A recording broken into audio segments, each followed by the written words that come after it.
Well, hello there, and welcome back to the very latest episode of my Love Machine podcast. Now, today I'm going to be talking about a very important topic, which is better communication in relationships. And when I talk about relationships, I mean dating, I mean business relationships, I mean making new friends. And here to help me, I have an excellent dating coach, Chantal Landreville, who is all the way from the US, and she is the founder of RaiseYourLoveSignal.com. How you doing? I'm great. Nice to be here. And you know what? There's no better introduction than from a UK accent. I It was love it. pronouncing your name in a French way because I actually heard someone pronounce that in a French. You don't pronounce it in a French way, do you? I don't pronounce, yeah, you have to, you either try to or you scatter it or you actually do a not bad job. But you actually did good. Chantal Landreville. It's not an easy name to say, especially with a British accent. Some things are easy with a British accent and some things aren't. So I've got your name right. That's always a good start for a podcast. So Absolutely. can you tell my listeners about yourself? What are you, a dating coach? You've got your own business. What do you do? So you know what? I struggle with the word coach, and I love to say I'm a teacher that coaches. So what I've niched down to is a love and relationship coach. And I am from Canada. I know a lot of people think I'm from the US, Wow. but I am French Canadian based Wow. out of Toronto in Canada, where it's really, really cold right now. But basically, what I've created is through my own personal journey and experience of being a single girl almost 20 years and going through the trials of tribulations of dating, I've decided to create a program that literally helps people from A to Z on not only attracting the right partner and learning how to do that and then build a vision of your relationship, because we often really focus on the partner, right? It's like, I want him to be like that. I want her to do this. I want him to do this. I want it. But we don't really think about our vision of our relationship, how we think we're going to grow and evolve together, which kind of has a very different way of when you stop yourself to think of what you want and what you need. And then I work through everything that I call the roots, which is really getting to know who you are and why you show up in a relationship the way you do. These patterns are often established from childhood and how we were raised with our parents, and because it was the first relationship we got to see. So making sure you understand that so you can change and rewire your brain on how you go about dating and then being in your relationship. And then I do a segment on, I call it the ABCs of dating, because there are some steps to follow. And then my biggest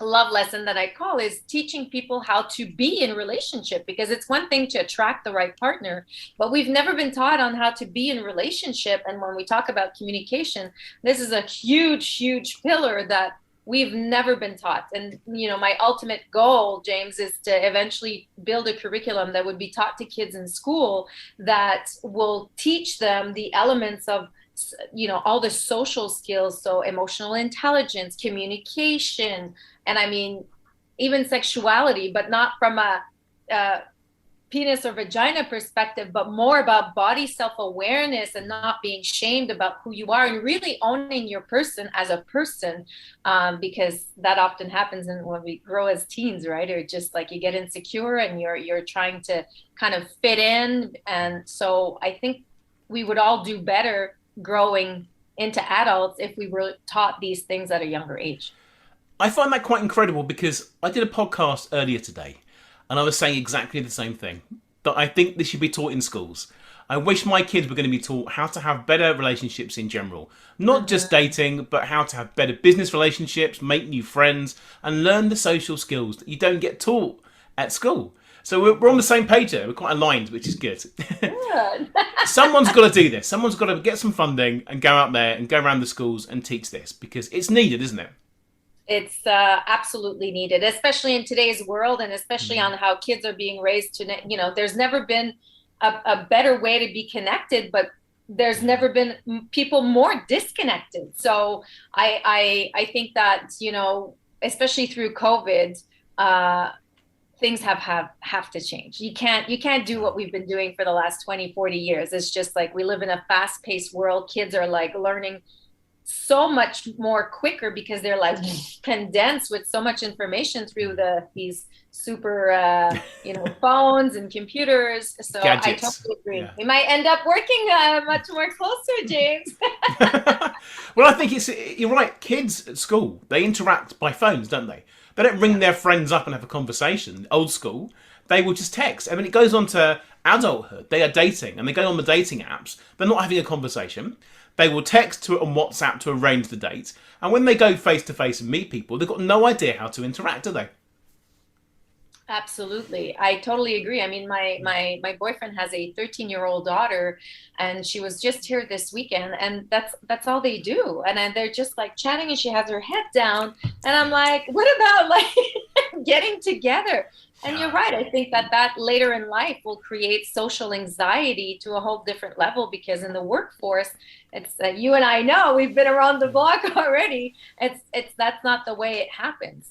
So yeah, definitely communication is a biggie. What's really interesting is over the pandemic, we've all been doing Zoom meetings as well and working from home, which again, it completely messes up communication. People don't know how to interact in the real world. So what I'd like to do is talk to you for this rest of this podcast about how people can communicate more effectively in the various ways. So we'll start with maybe with dating on dating apps and texting and things like that. What are your thoughts on that? Oh God, I have a lot to say on that. COVID for a lot of reasons has been, bad and treacherous, but it's also been good. And especially when I would speak to a lot of my friends or clients that are dating, where it actually permitted people to take more of their time in how they connect. Now, when we start dating, we often rush and skip steps that we should follow. But what I did find that was fun is that you could actually, instead of going back and forth on text, and I'll circle back to that in a second, was where how about having a phone call and actually having even a face-to-face Zoom or FaceTime, where, listen, nothing beats the connection of being in front of each other as real people. But you can pick up a lot of body language, and you can pick up a lot of how somebody's communicating just through us looking at each other right now, right? We're just there's I don't want to say I'm a natural at reading people, but I pick up a lot. I can definitely pick up if that person is going to be like a good match for me to continue talking to and going on an official person-to-person date. So I would say explore that.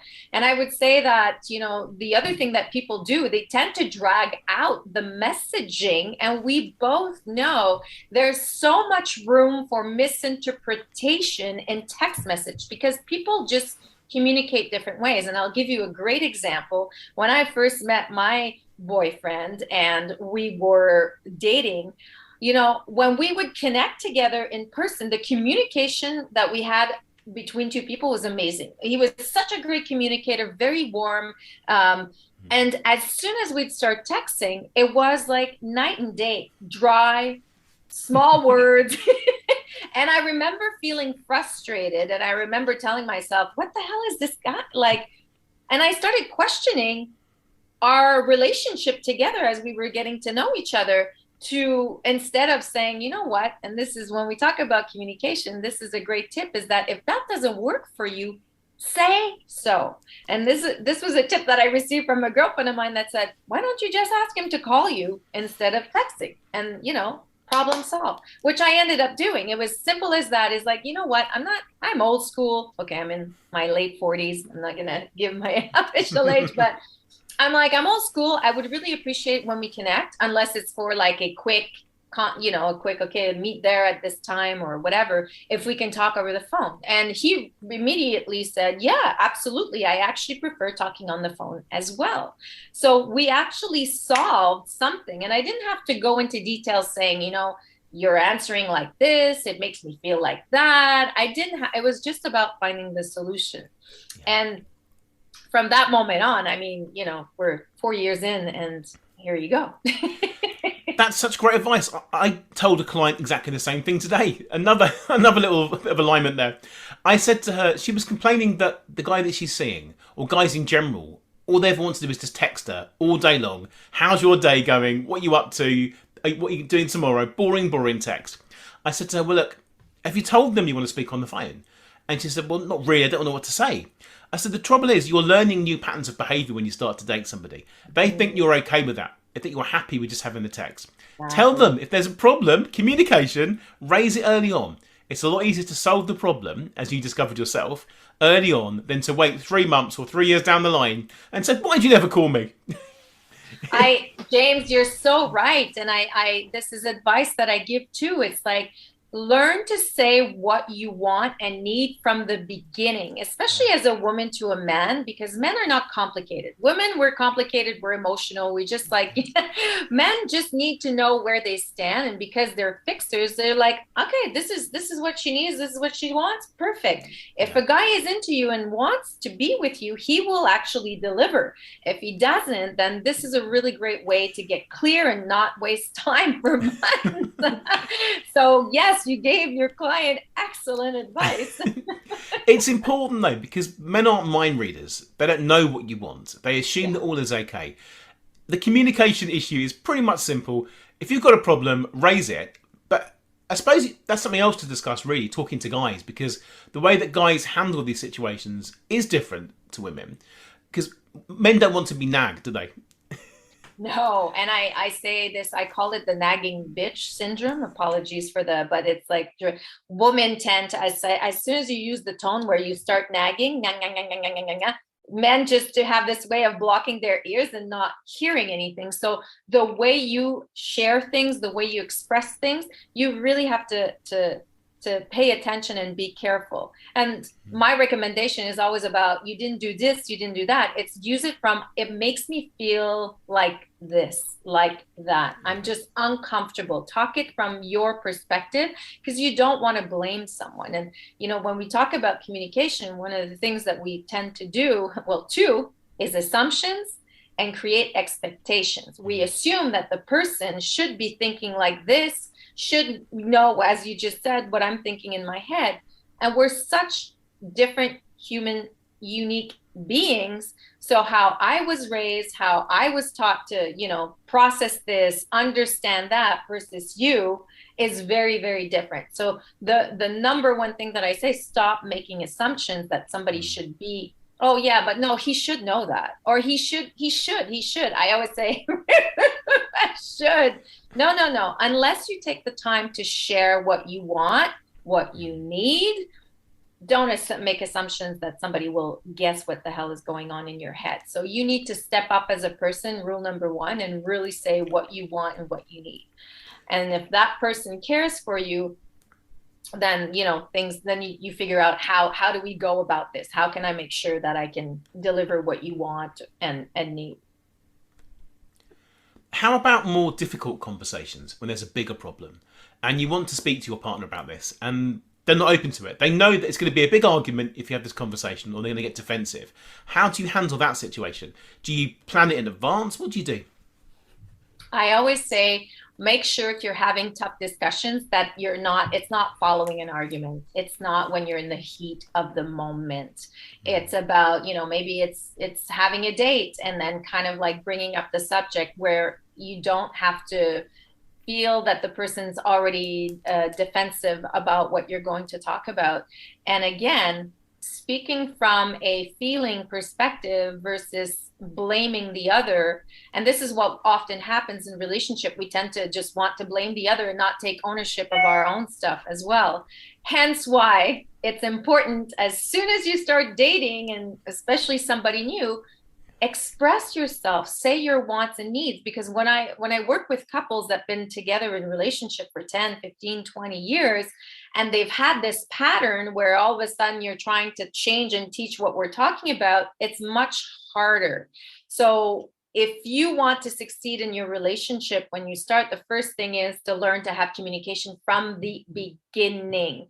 And I always say, sharing each other's wants and needs is also very mutual. You literally have to learn to step up to the game you want your needs and your wants met, well, you have to do the same for your partner, because we often see this where it's like a 50-50 or like unbalanced. And it's like I say, a relationship is basically the willingness of two people wanting to take care of each other's needs no matter what. And an example I give is that in couples, we often see this where we'll make the other one pay for something they didn't do because we're pissed off, or, well, he didn't do this or she didn't do that. So I give the example. It's like I make coffee to my boyfriend every single morning, and he does it for me on the weekends. It's a ritual that we've developed together, and I love doing it. But if we would get into an argument the night before for whatever reasons, and I wake up the next morning and I decide I am not making him his coffee, he doesn't deserve it because he pissed me off last night.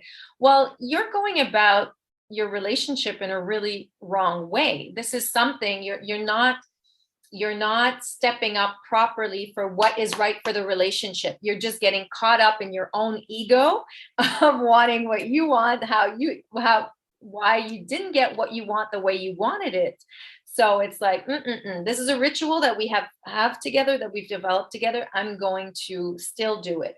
And then oftentimes, if as a couple, if you probably have moments where you discuss or connect. For us, as I continue to talk about the coffee thing, I call it our pillow talk. We do this on the weekend. Well, we'll stay in bed a little later on Saturday and Sunday mornings and have a discussion.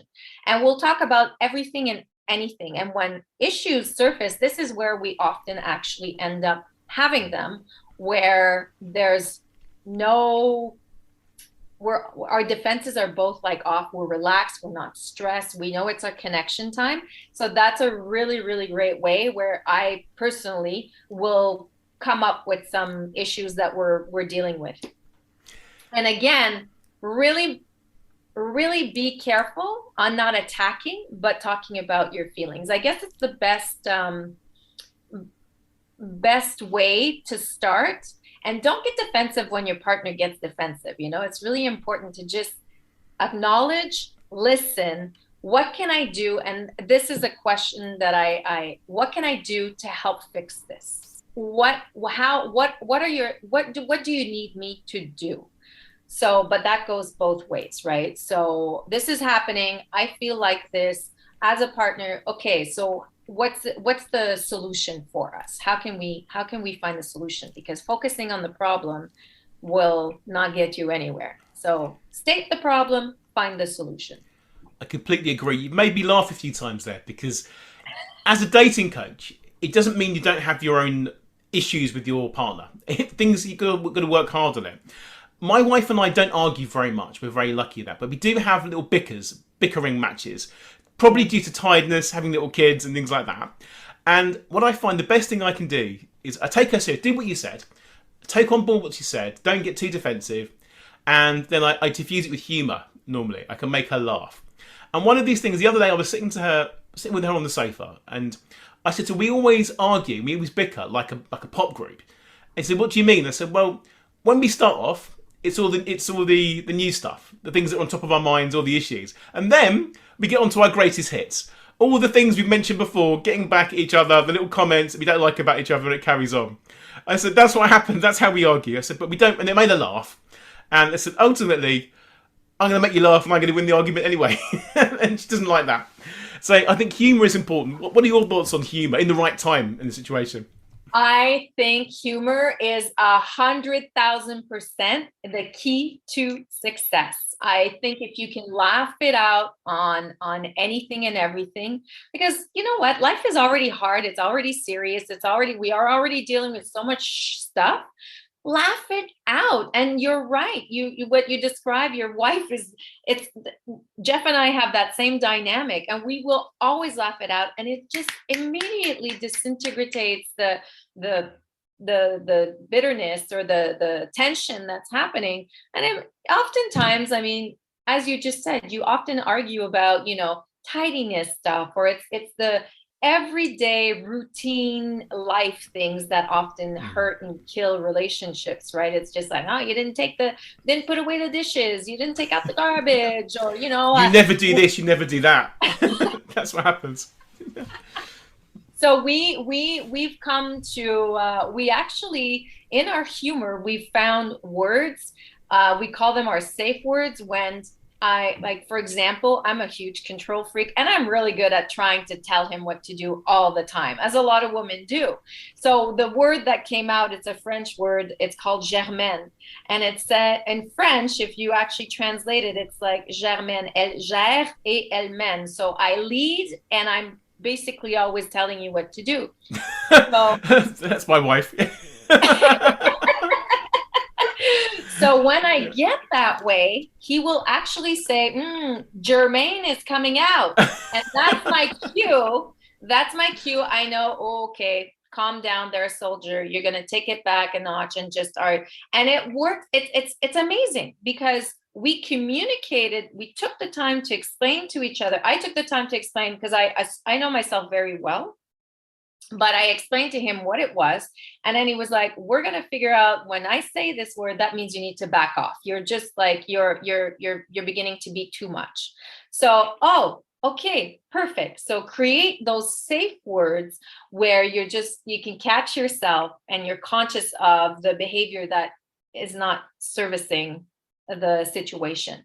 So yes, safe word and humor, James. Oh my God. The more you can laugh, the more you will just like, surrender to whatever's happening. And, I always say often when we're in an argument, I mentioned it earlier, it's often our ego that's just not being fulfilled the way we want, how we want it, when we want it. Mm-hmm. So I always also say, ask yourself the question, is it worth it? Is it worth arguing about right now? What will it service? Will it actually service the relationship, or will it just service you and your ego of having the need to be right? And oftentimes when I ask myself the question, I would say 98.5% of the time, it doesn't end up serving at all. So I just let it go. The need to be right. In the UK, you can get mugs everywhere. There's 2 mugs. One for the husband, Mr. Right, and one for the woman, Mrs. Always Right. Have you seen those mugs? Yeah. You get them everywhere. And that sums up my relationship. Just be quiet, let it go. She knows, I'm sure I could win all the arguments if I wanted to, but it's not worth it. Because I can make her laugh and it's forgotten about. And the same is true for my 4-year-old son. He can get very stubborn, in a bad mood. But I know to get through to him, eventually, all I've got to do is make him laugh. And I do that by doing what I call the funny finger technique. I've taught him, conditioned him, that if I put my finger out like this in the air, it's his funny finger and it makes him laugh. And then he can't not laugh. It's like Pavlov's dog in some way. It comes through. And he can't resist it. I did it to him earlier as well. And even my other son knows it's coming and he starts doing it to him. It's just funny because it just stops him. All it does, it confuses the brain slightly and just changes the dynamic. Yes. But I want to just touch upon humour again, because talking about the texting and on the dating apps, one of my skills I have as a dating coach is when I work with a client, say on Tinder or Bumble or Match.com or any of these other sites that I may or may not work with at that particular time, I will... We do. Bumble and Tinder is like international. They are. That's why I mentioned them. What they do, my sense of humour can come across, because some people don't know how to interact and what to do. So they will start a conversation, say it's a man conversing with a lady, oh, you look really nice in that picture, or where was that taken, or something like that. I like to go one better. I will say something really cheeky about the picture that will make them smile and make them think, wow, that's really nothing rude, but something a bit cheeky that no one else has thought of. And I usually comment on something in the background. Like, what's that guy in the background doing? Why is he falling asleep? And things like that. Or, do you know your T-shirt's on inside out? Or something like that. Or why is your hair always different colour in all the pictures? Humour works every single time. And my clients will laugh with me when I do this. And they will pay me to write messages to people. Because I think if you can stand out, then writing funny messages, if you're a popular lady, you might get 100 messages every day. If you get a funny one, that's going to stand out, isn't it? And humor always wins, and women love that. I always say, you can be the ugliest guy, and if you have charm, wit, and you're funny, you could literally get any woman you desire. I don't care if she's a supermodel or if she's like you. So yes, I totally agree with you. It's like that's such a beautiful quality to have, wit and sense of humor. And you're right, it will make you stand out, because I hear this and I still see this, and I remember when I used to be on dating apps, just the hey, how you doing? Like, how you doing? How you doing? But it's like, come on, guy, can't you? And I love that. Like, create a conversation that it's not an open-ended question. It's like create conversation. And Mm. when we talk about communication, create conversation, interesting conversation to have interesting answers and to also save you the time of having to waste time. If you ask really in-depth questions instead of a yes, no answer, you're going to pick up on what the person's saying, and you can read in between the lines so much quicker and filter so much quicker. Because, I always get, and I'm sure you get this too as a dating coach, is like, dating on apps is so much work. And I agree, it is a lot of work, but you're shopping for something typically that's a life partner. So Yeah. you do need to put in some work, but be smart. Be smart how you start going into your dating. Ask constructive conversations. It's like, I always say when I'm at a party sometimes to just create conversation instead of, hey, how you do? What do you do? And blah, blah, blah. So what did you do to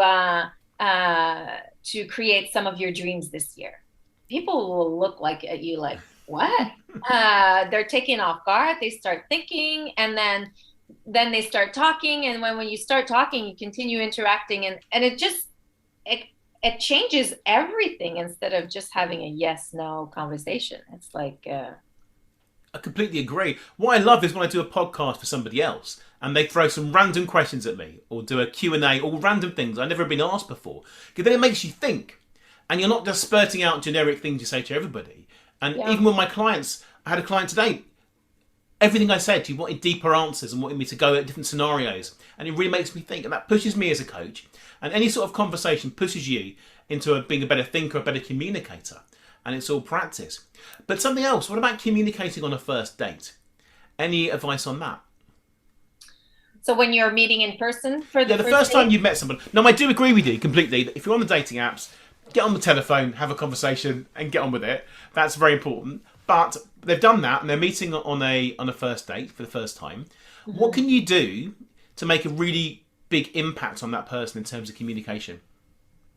So I always, there's always the question of like, when do we talk about our exes and like whatever? And I always say, do you wait for second, third date, whatever? Mm. One thing that opens the line of communication, and you'll also be able to read again in between the lines and see where that person actually is, why did your last relationship didn't work out and what did you learn from it? It's not like, for example, oh, my girlfriend dumped me and she was this, she was that. You don't want to hear that part, right?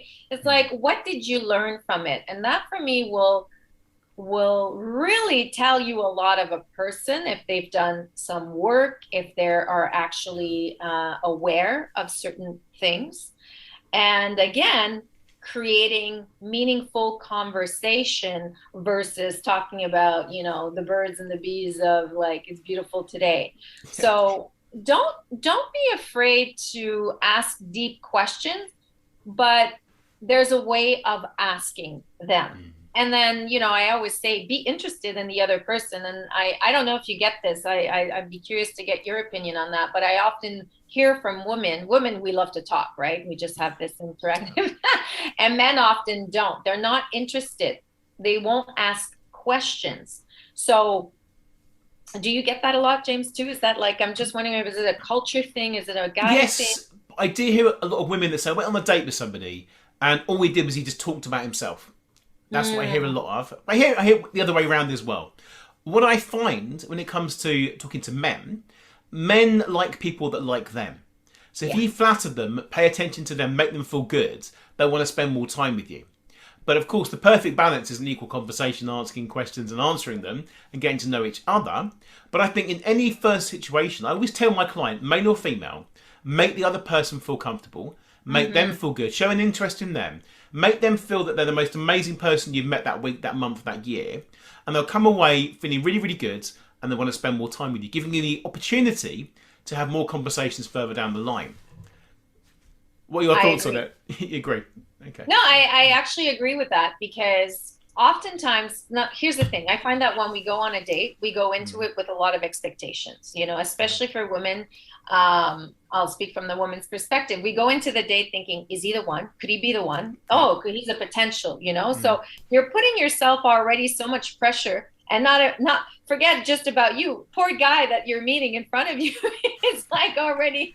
So what about going into the date and saying, you know what, I'm actually just going to go and have a great conversation. Yeah. I'm going to go and do an activity that I really enjoy doing. And that's why I say open your horizons on how you date. It doesn't need to be a coffee or going to the restaurant. What about going to a bike ride? You want to play tennis? Go play tennis. If it's something that you want and it's important for you to have in common, Mm. experience and try. And definitely make a point to be interested in the other person, because Yeah. it's so easy to just like, it's me, me, me, me, me, me, me, me, me, me, me, me, me, me, me. And I'm gonna say this, and I came to understand, even there's a great book that I read that I strongly recommend, that's called "If Love Is a Blessing, Why Do I Feel Cursed?" And she talks about she talks about our self-absorbedness and how we get so caught up in our own needs. Mm. And if you're caught up with your own needs and what you're looking for a relationship for the wrong reasons, because a relationship is not about you. It's about you two, as two people coming together, as I said in the beginning, and taking each wanting having the willingness to take care of each other's needs and Mhm. wants. Yeah.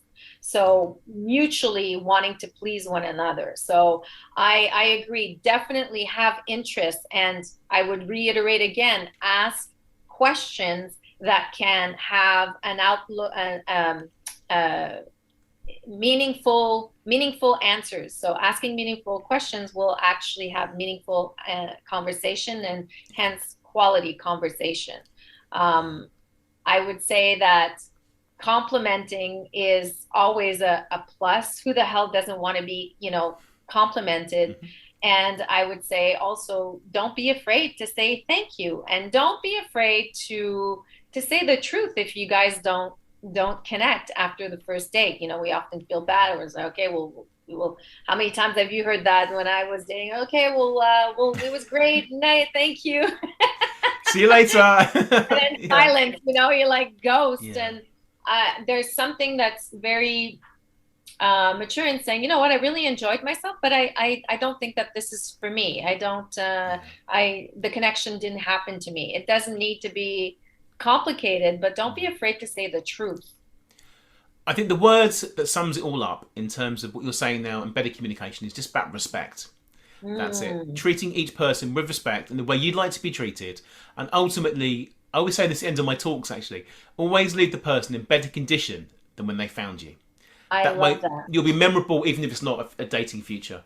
They will A stick in their hundred mind. percent. Yes, yes. Yeah, It's like be the bigger person, be the bigger that's it. person always. It's already hard putting yourself out there and having to, maybe deal Mm. with rejection. So you can reject, but be, as you said, super respectful, nice. Yeah. There's nothing wrong. I remember I actually had this conversation with a client yesterday that was saying she was online dating, and the guy actually gave her a compliment, Hmm. but she's very defensive, and she was like, I cut him off right away saying it's too early to have this conversation.